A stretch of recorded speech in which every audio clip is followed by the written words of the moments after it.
आपली भक्ती कशी झाली माहितीये का? आता विषय निघालाच आहे तर सांगून जातो. मला सांगा, आपल्याला सुतक पडलं तर आपण आंघोळ करतो का? करतो. देवाला घालतो का? नाही घालत. देवपूजा करतो?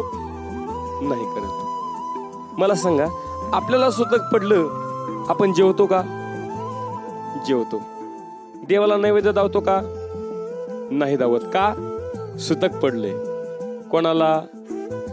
आपल्याला. का देवाला? आपल्याला. मग उपाशी कोण आहे?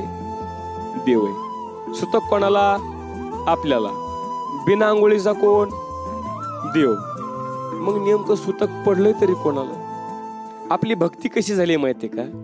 शास्त्र काय सांगतं हे आपल्याला महत्वाचं वाटत नाही, आपल्या शास्त्रामध्ये काय बसतं हे आपल्याला महत्वाचं वाटतं.